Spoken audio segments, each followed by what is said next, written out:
கர்த்தர் நல்லவர், அவர் கிருபையோ என்றும் உள்ளது.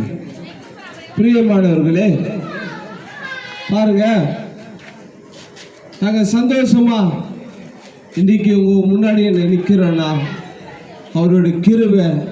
பிரியமானவர்களே, ஏசப்பா சொல்றார், வருத்தப்பட்டு பாரம் சுமக்கின்றவர்களே நீங்க எல்லோரும் என்னிடத்தில் வாருங்கள் சொல்றார். பிரியமானவர்களே, யாருதான் வருத்தம் இல்லை?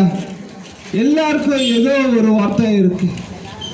ஒரு ஆளுக்கு பார்த்தா என் பையனுக்கு கல்யாணம் ஆகலையே, என் பையனுக்கு எப்போதான் கல்யாணம் ஆகும். இன்னொரு ஆளுக்கு பார்த்தா என் வியாதி எப்போதான் மாறும், என் வியாதி எப்போதான் தீரும், என் வியாதி எப்போ இதுலேருந்து என்னை விலக்கி காப்பாற்றுவாங்கன்னு சொல்லி அவங்களுக்குள்ள வருத்தமாக இருக்கிறான். பிரியமானவர்களே, இன்னொரு மனுஷன் பார்த்தா என் கடன் எப்போ மாறும், வருஷம் ஃபுல்லாக நான் வட்டியை தான் கட்டுறேனே, எனக்கு யார் உதவி செய்வாங்க, எனக்கு யார் உதவோ பேசுவாங்க சொல்லி எல்லோரும் ஏக்கத்தோட என்னை யார் விசாரிப்பாங்க, எனக்கு யார் நல்லதா சொல்லுவாங்க சொல்லி வேதனையோட எத்தனோ வருத்தத்தோட ஜனங்க இருக்கிறாங்க. வருத்தம் இல்லாம மனுஷன் யாருமே இல்லை. பிரியமானவர்களே, பாருங்க, எல்லோருக்கும் ஒரு ஒரு வருத்தமும் ஒரு ஒரு துக்கம் ஒரு ஒரு வேதனை இருக்கு.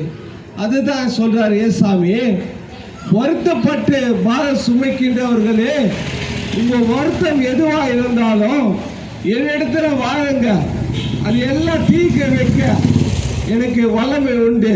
என்னிடத்துல வந்தீங்கன்னா வியாதி சுகமாகும், என்னிடத்துல வந்தீங்கன்னா வாழ்க்கை மாறும், என்னிடத்துல வந்தீங்கன்னா உன் கடன் பிரச்சனை மாறும், என்னிடத்துல வந்தீங்கன்னா உன் வியாதி மாறும்.